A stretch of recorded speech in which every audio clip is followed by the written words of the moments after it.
Hello friends, welcome back to my YouTube channel. तो आज से मैं अपने बोरुटो की मंगा कवर करना शुरू करने वाला हूँ। तो आज से अपने बोरुटो की मंगा हिंदी में कवर करेंगे। कल ही अपने बोरुटो का नया चैप्टर आया है, तो चलिए शुरू करते हैं अपना वीडियो। नए चैप्टर के अपने फन फेस्ट पे है मोमोशिकी। और हाँ भाई, मैंने भी अपने बोरुटो की स्टोरी अभी तक सिर्फ दूसरे यूट्यूबर से सुनी ही है। मैंने कभी अपने पर्सनली नहीं गया बोरुटो की मंगा पढ़ने, तो ये अपना पहला चैप्टर ही है। तो भाई थोड़ा भूल चुका तो माफ़ कर देना। तो चलिए शुरू करते हैं। मैं आपको इस तरह पैनल दिखाने वाला हूँ और उसी के साथ साथ अपने सब कुछ हिंदी में एक्सप्लेन भी करने वाला है। इस वाले पैनल में अपना हिमावारी एंड इनोजिन बातचीत करते हुए अपने को दिखाई दे रहे हैं। इनोजिन अपना हिमावारी के लिए हनी लेके आया है, जो कि हिमावारी को बहुत पसंद है। और हिमावारी ऐसा बोल रही है कि ये हनी अपना हमेशा ही सोल आउट हो जाता है। अपना इनोजिन ऐसा बोल रहा है, हिमावारी तुम्हें ये हनी बहुत पसंद है। ऐसा अपना इनोजिन हिमावारी को पूछ रहा है और उसको ये भी बोल रहा है कि इस बार मैं सिर्फ लकी था, इसलिए मुझे मिल गया। मैं बोलता हूँ अपने डायलॉग नहीं पढ़ते, मैं जैसे अपना इसको देखता हूँ मैं वैसे एक्सप्लेन करता हूँ, उसमें आपको ज़्यादा मजा आएगा। अगली पैनल में हिमावारी इनोजिन को थैंक यू बोलती है और इनोजिन वहाँ से चला जाता है। इनोजिन जैसे ही घर के बाहर निकलता है, वो अपने एक टोर को देखता है जो इनोजिन से ही बात कर रहा है। तोड़ अपना इनोजिन से पूछता है कि इनोजिन, मुझे तुमसे कुछ सवाल पूछने हैं। वैसे मुझे उसके जवाब ऑलरेडी पता है, मैं सिर्फ कंफर्म करना चाहता हूँ। और अपना इनोजिन शौक में है कि ये टोड क्या बोल रहा है। टोड इनोजिन से पूछता है कि तुम्हारे मन में हिमावारी के लिए फीलिंग है, सही है ना। अपना इनोजिन कुछ जवाब दे उससे पहले तोड़ अपना समझ गया कि हाँ इसके दिल में फीलिंग है, और तोड़ बोलता है कि हाँ भाई तेरे दिल में फीलिंग है। तो उसके बाद टोर ये पूछता है कि क्या तुम हिमावारी को प्रोटेक्ट करना चाहते हो। इनोजिन अपना एक्सेप्ट कर लेता है ऑफ कोर्स। और उसके बाद अपना इनोजिन पूछता है कि तुम कौन हो। टोर अपना बोलता है चलो अच्छा है। और उसके बाद अपना टोर बोलता है कि हम दोनों का इंटरेस्ट एक ही है, अगर तुम्हें ज़्यादा जानना है मेरे साथ आओ। इनोजिन टोर को हाथ लगाता है और वो दूसरी जगह टेलीपोर्ट हो जाता है। और जैसे ही टेलीपोर्ट होता है, वहाँ पे एक बंदा बैठा हुआ है और इनोजिन पूछता है कि तुम कौन हो। तो अपना काचिन कोजी ऐसा बोलता है कि मैं काचिन कोजी हूँ, मैं अभी इस प्लेनेट को डिवाइन ट्री से बचाने का ट्राई कर रहा हूँ। और वो उसको ऐसा ही बोलता है कि एज अ थ्रेट मत लेना, लेकिन यहाँ कोई फिजिकल एक्सेस नहीं है, तो तुम अपने आप यहाँ से नहीं निकल पाओगे। भाई ये लोगों ने भाई इनोजिन को अपना क्या बोलते हैं किडनैप भी कर लिया। अब उसके पास ऑप्शन ही क्या बच्चा। तुम यार ये सब छोड़ो, ये बोरुटो देखो भाई, क्या ही फ्लैश कर रहा है भाई, क्या ही बढ़िया पैनल है भाई। जिसने भी ड्रॉ किया है बहुत ही बढ़िया है। तो अपना बोरुटो भी यहाँ पे है और बोरुटो बोलता है टेंशन मत लो, जैसे ही अपनी बातचीत ख़त्म हो जाती है मैं तुम्हें वापस भेज दूंगा। और इनोजिन अपने बोरुटो को देखता है, बोलता है बोरुटो। उसके बाद अपने को जूरा उसके साथी दिखाया जा रहा है। जूरा अपना रो रहा है और उसमें से एक साथी पूछ रहा है जो तुम्हें मिला है वो क्या है। मतलब वो बुक के बारे में पूछ रहा है, क्योंकि जूरा पते पते रो रहा है ख्याल से। तो जूरा बोलता है अपना एक बुक एंड नोवेल टाइप, ने इसको अंडर एस्टिमेट कर लिया, लेकिन ये मुझे बिना पता चल ही मेरे दिल को छू गई। और उसका दूसरा साथी ये बोलता है देखा भाई, अभी तो मुझे इन लोगों का नाम नहीं पता, तो मैं अपना दूसरा साथी बोलूँगा। आप मांगा पैनल में देख सकते हो मैं किसकी बात कर रहा हूँ। वो अपना ऐसा बोल रहा है कि तुम्हें ऐसे इमोशन पहले भी फील हुए थे। तो जूरा बोलता है हाँ, जब मात्सुरी अपना कोना हमारे से मिली थी तब मुझे इमोशन फील हुए थे, जैसे कि अपना एंगर, सैडनेस एंड लव। जूरा बोलता है मैंने मात्सुरी से बहुत कुछ सीखा है और उसमें से अपना ये टीयर भी है, तो क्या है ओके। और वो बंदा बोलता है नहीं।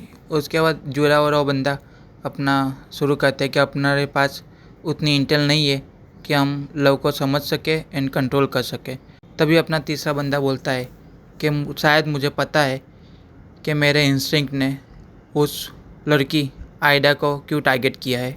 जूरा बोलता है तो बताओ। और अपना ये तीसरा बंदा बोलता है मुझे उसकी सुपीरियर जेनेटिक इंफॉर्मेशन को मेरा बनाना है। उसके बाद ये बंदा अपना बोलता है कि मेरे मुताबिक divine tree as a species ज़्यादा फलती फूलती है। और अपना जूरा बोलता है हाँ इंटरेस्टिंग है, लेकिन अपना लोग के बारे में जानना भी बुरा आइडिया नहीं है। इसके बाद हमारा सीन शिफ्ट होता है शिकामारू पे, जो कि अपना कहीं जा रहा होता है। तभी उसको अपना काचिन कोजी की आवाज़ आती है। शिकामारू पूछता है कि इस बार तुम अपने इसको यूज करके मुझसे बात कर रहे हो। काचिन कोजी बोलता है कि अपने इनोजिन इस बार हमारे साथ है और टेंशन मत लो, सेंसई टीम को इस बारे में कुछ पता नहीं चलेगा, ना ही वो हमको सुन पाएंगे। शिकामारू बोलता है क्या हम बाद में बात कर सकते हैं, अभी एल्डर्स ने मुझे समन किया। और काचिंकोजी बोलता है ये उसी के बारे में है। काचिंकोजी ऐसा बोलता है कि ऐसा भी हो सकता है कि तुम अपनी होकागे की पोजीशन लूज कर दो। और शिकामारू बोलता है हट, मुझे इसी बात का डर था। काचिंकोजी बोलता है ये मेरे लिए भी प्रॉब्लम है, अगर ऐसा हुआ तो आज मैं तुमको हो सके उतनी एडवाइस दूंगा, लेकिन बाकी सब तुझ पे ही है, तो थोड़ा केयरफुली हैंडल करना इसको। शिकामारू ऐसा बोलता है कि मुझे फीलिंग आ रही है कि मैं रिजाइन नहीं कर देता हूँ। उसके बाद शिकामारू अपना अंदर मीटिंग में चला जाता है। वहाँ पे ऑलरेडी बहुत सारे लोग हैं, जैसे कि अपना एल्डर है, कोनामारू है, उसी के साथ साथ लॉर्ड कोबू भी है जो अपना कोषाध्यक्ष है। जो बंदा अपने क्या बोलते हैं इस लीफ विलेज को जो फंड करता है उसका कोषाध्यक्ष है, ये हिंदी में यही बोलते हैं भाई। तो वो शिकामारू को अपना टेम्पररी एथोकागी बुला रहा है और शिकामारू बोलता है कि भाई तुम यहाँ क्या कर रहे हो। उसके बाद अपने ये बूढ़ी अम्मा जो है, भाई पहले तो ये दोनों जी क्यों रहे अभी तक, मारो इन दोनों को, सालों को परेशान करते यार सच्ची में। ये बूढ़िया बोलती है अपना कि तुमने जो अभी लास्ट मिशन में जो अपनी मनमानी की है उसकी वजह से ये लोग यहीं पे है। और कोनामारू बोलता है कि मनमानी की है। उसके बाद अपना जो बंदा लॉर्ड आया हुआ है, हम इसको लॉर्ड ही बोलेंगे, वो बोलता है मैं यहाँ एज अ ऑब्जर्वर हूँ। और इसी के साथ साथ लॉर्ड डाइमियो, क्या ऐसा कुछ नाम है इसका, भाई मुझे तो ऐसे प्रोनाउंस करना था तो चला लेना।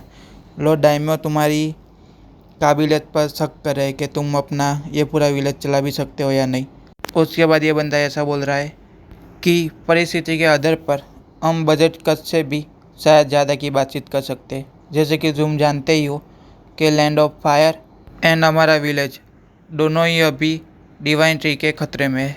सॉरी यार, ये जो बात बोल रहा था अपना शिकामारू था, वो अपना लॉर्ड नहीं बोल रहा था, वो अपने आप को एक्सप्लेन कर रहा है शिकामारू। उसके बाद ये ऐसा बोल रहा है कि हम डिवाइन ट्रीज के साथ बातचीत नहीं कर सकते क्योंकि वो उस टाइप के बंदे नहीं है।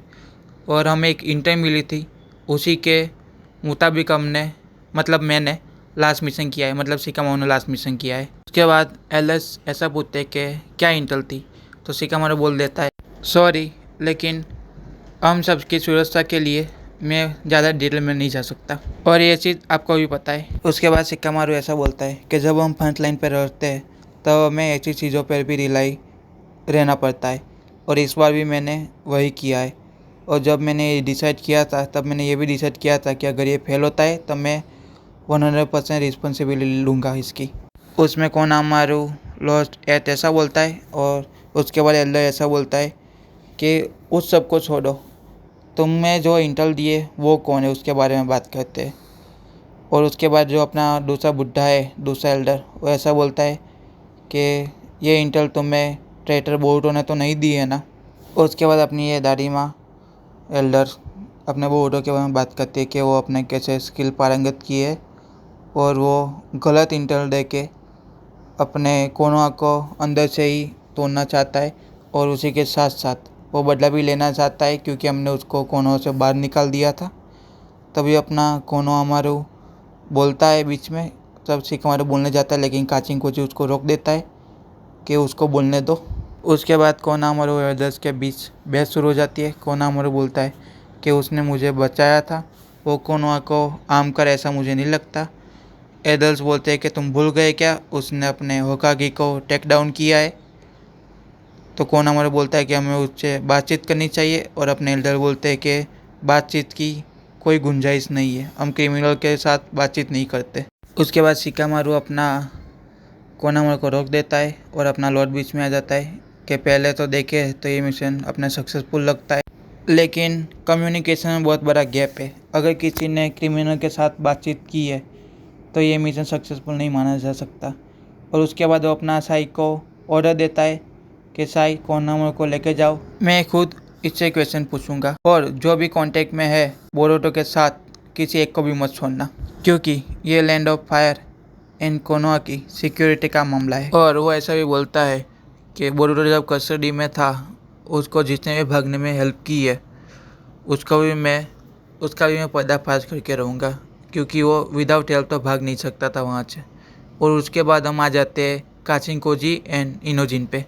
इनोजिन बोलता है आज मैंने बहुत रूल्स ब्रेक किए, जबकि अपना माइंड ट्रांसफ़र जुस्तु पर्सनल यूज़ के लिए फॉरबिडन है। उसके अलावा कोनोहा के जो टॉप लोग हैं उनकी मीटिंग में अपने घुस गए और वो भी अपने सेंसरी टीम की प्रोसीजर फॉलो किए बिना। क्या तुम लोग ऐसे ही काम करते हो? और तभी अपना कासिंकोजी बोलता है हमारे पास और कोई ऑप्शन नहीं है। और इनोजिन को ऐसा बोलता है कि तू भी अब इन सब में शामिल है। और बोरुतो बोलता है our anime won't stop at anything. तो हमें भी वैसा ही करना होगा और हमें ये भी सोचना होगा अपने दिमाग से कि हमको क्या चाहिए और हमको क्या करना है। उसके बाद इनोजिन बोलता है कि मैंने जुड़ा सा फाइट किया और ये सही है। सबको बचाने के लिए और स्पेशली हिमारी को बचाने के लिए मुझे पावर और रिजोल्व दोनों चाहिए। इसके बाद कासिंकोजी अपना बोरुतो से पूछता है कि अपना मोमोशिकी का क्या हुआ, तुमने उसको कोई डील ऑफर की थी? अपना बोरुतो एटीट्यूड में बोलता है कि आई लव माई एंड। और कासिंकोजी बोलता है भाई ये तो कोई आंसर नहीं हुआ और मुझे तुम्हारे एटीट्यूड की कोई परवाह नहीं है। उसके बाद बोरुतो एंड कासिंकोजी लड़ना शुरू हो जाते हैं कि उस सैन वाले मिशन में कितने लोग मरने वाले थे। कासिंकोजी बोलता है कि मैंने सादा की हेल्प की उसकी मांगेको शारिंगन अवेकन करने में जब भी अपना पॉसिबल वे था। अगर उसने बाद में की होती तो बहुत सारे लोग मर जाते। उसके बाद अपना इनोजिन बोलता है तुम दोनों चुप हो जाओ, अब बहुत लड़ लिया। उसके बाद कासिंकोजी बोलता है दूसरा कोई अपना क्रिटिसिज्म करना हो वो भी कर ले, लेकिन वो अपना बोरुतो बोलता है कि ये सब टाइम है, आगे बढ़ते। उसके बाद अपना स्पीच से शिकामारू से बातचीत शुरू हो जाती है कि क्या हुआ। शिकामारू बोलता है कि अभी तो कोनोहामारू को ले गए, उसके बाद मेरी बारी है। अपना कासिंकोजी बोलता है कुछ भी होता है तो इमीडिएटली मुझे इन्फॉर्म करो और अगर तुम एज अ होकागे होगे तो अपनी अगली बैटल ज़्यादा सक्सेसफुल होगी। और अपना डिवाइन टी मामूची 1 वीक के बाद कोनोहा में आने वाला है। शिकामारू बोलता है what a pain in S. उसके बाद कासिंकोजी बोलता है अब मैं उसकी पावर और एबिलिटी के बारे में तुमको बताता हूँ और उससे डील कैसे करना है उसके बारे में भी। उसके बाद सीन शिफ्ट होता है जहाँ पे अपनी आइडा, सायदा और सुमिरा भी है। आइडा अपनी पूछ रही है कि तुम बोरुतो को कब प्रपोज करने वाली हो, तो अपना सायदा ऐसा बोल रही है कि मैंने तो ऐसा कुछ नहीं बोला। उसका मतलब यही है, डायलॉग दूसरी तरीके से लिखा हुआ है। तो आइडा बोलती है कि तुमने सुमिरे को तो बता दिया है। और उसके बाद अपने को लास्ट पैनल में आइडा का भाई डायमंड दिखाया जाता है। इसका बहुत ही अजीब नाम है लेकिन कैरेक्टर बहुत ही बढ़िया है, ऐसा मुझे जानने को मिला है, बहुत पावरफुल है। आगे की बातचीत थोड़ी फास्ट होती है तो हम भी फास्ट ही चलेंगे। अपने सायदा ऐसा बोल रही है कि अभी बोरुतो को इन सब की ज़रूरत नहीं है, ना ही उसे भी जानने की ज़रूरत है। तो अपना आइडा बोलती है बहुत ही बोरिंग हो तुम। और उसी के साथ साथ अपने सुमिरे को पूछती है कि तुम्हारा क्या है। तो सुमिरे बोलते ही मैं भी शायद आउट ऑफ ब्लू उसको प्रपोज कर दूँ। और आयरा बोलती है वाह वेरी एक्साइटिंग। वाह इस लड़की को सिर्फ एक्साइटमेंट चाहिए, अभी ये सुमिरे जाके बोरुतो को प्रपोज कर दे, वो भाई देख के खुश हो जाएगी। फिर अपना सुमिरे ऐसा बोलती है कि शायद अभी अपना ऐसे ही है, भले अभी वो ना बोले। आयरा बोलती है ये भी सही है। उसके बाद अपना सुमिरे ऐसा बोलती है कि बोरुतो की क्या फीलिंग है वो सबसे ज़्यादा इम्पोर्टेंट है। उसके बाद अपना सुमिरे ऐसा बोलती है कि अभी बोरुतो के पास बहुत सारी प्रॉब्लम है फ्यूचर को लेके। उसके बाद अपना आयडा एक सीरियस सा लुक देती है और अब भाई आयडा जो बोलने वाली है मज़ा आएगा। आयडा बोलती है मूड ब्रेक करने के लिए सॉरी, लेकिन तुम दोनों मुझसे अट्रैक्ट नहीं हो, राइट? ये दोनों को पूछ रही है क्योंकि आयडा की पावर है कि जो भी उसके नज़दीक होता है वो उसे अट्रैक्ट हो जाता है। ये फ़र्क नहीं पड़ता कि तुम लड़की हो लड़का हो, तुम अट्रैक्ट होने ही वाले हो। और दोनों को जवाब दे उससे पहले अपने को डायमंड दिखाया जाता है। और भाई अगर इस बंदे को पता चला कि ये सच है तो ये इन दोनों को यहीं पे मार देगा क्योंकि ये अपनी बहन से बहुत ही ज़्यादा प्यार करता है। और अगर कोई इससे अट्रैक्ट नहीं हो रहा उसकी बहन से तो ये 1 सेकंड नहीं लगाएगा मारने में। लेकिन मुझे नहीं लगता कि आयडा इन दोनों को मरने देगी क्योंकि भाई कवाकी एंड बोरुतो के बाद ये दोनों ही है जो कि आयडा से अट्रैक्ट नहीं होते। और आयडा इनके साथ गर्ल्स टॉक कर सकती है जो कि उसे बहुत ही ज़्यादा पसंद है। अब आयडा ऐसा बोलती है कि मेरे यहाँ होते हुए तुम लोग किसी और को प्यार करते हो उसके बारे में बात कर रहे हो, ये हो नहीं सकता अगर तुम उससे अट्रैक्ट हो तो। ऐसे इस लड़की को पता चल गया कि ये दोनों इससे अट्रैक्ट नहीं है। आयडा स्मार्ट तो है लेकिन भाई इसने पूरी बोरुतो की लाइफ की बैंड बजा के रखी हुई है, जिसको पता है उसको पता है। और हाँ, मैं एक पैनल दिखाना भूल गया तो अभी दिखा देता हूँ। ये जो पैनल अभी मैंने आपको दिखाया वो इससे पहले का ये पैनल है। तो अपना शिकामारू ने इन लोगों को बोला था कि कुछ भी हो जाए डायमंड को पता मत चलने देना कि तुम आयडा से अट्रैक्ट नहीं हो, क्योंकि अगर उसे पता चला तो वो ऐसा समझेगा कि तुम दोनों आयडा को मार सकते हो, और अगर उसको ये पता चला तो तुम दोनों की जान खतरे में आ जाएगी। यही इन लोगों को याद आ रहा है अभी। तो क्योंकि अब डायमंड को पता चल गया है तो शायद ऐसा ट्राई करती है कि अपनी मंगे को साइन कर एबिलिटी यूज़ करे और डायमंड को जकड़ ले। लेकिन वो कुछ से पहले कुछ करे उससे पहले डायमंड जंप मार के पीछे आ जाता है और उन दोनों को गले से पकड़ लेता है। डायमंड बोलता है कि तुम अपनी मांगी को सारिंग गन से कुछ करने वाली थी, है ना शारदा। उसके बाद वो बोलता है कि ये यूज़लेस है, अगर मैंने तुमको मार दिया उससे पहले कि तुम उसे एक्टिवेट कर पाओ। और इसी के साथ ये चैप्टर यहीं पे ख़त्म होता है। अगला चैप्टर आएगा अपने अगले महीने 20 तारीख को, तब अपने वो भी कवर करेंगे।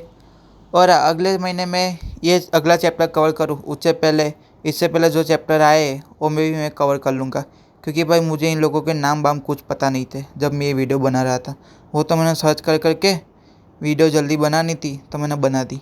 लेकिन अगली बार अपने विस्तार से बात करेंगे। अरे भाई अगले चैप्टर में मज़ा आएगा। वो अपना क्या है मामा सी, वो अपना आ रहा है आयडा को मारने के लिए, और अपना डायमंड ऐसा तो होने नहीं देगा। तो इस जानवर और उस जानवर दोनों जानवर की बैटल अपने को अगले चैप्टर में देखने को मिलेगी, शायद देखने को मिल जाए, क्योंकि भाई राइटर का कुछ पता नहीं, अगले के अगले चैप्टर में डाल दे। मिलते हैं इसी और वीडियो में, तब तक के लिए सायोनारा। और हाँ, जब मैं बोरुतो के चैप्टर कवर करूँगा, जब मैं खुद पढ़ूँगा तो ऐसा होगा तो मैं वीडियो बना के डाल दिया करूँगा बीच बीच में। आपको भी थोड़ा रिवाइंड हो जाए कि बोरुतो में क्या क्या हुआ था, और हम अगले चैप्टर का मज़ा साथ में ले पाए और ज़्यादा ले पाए।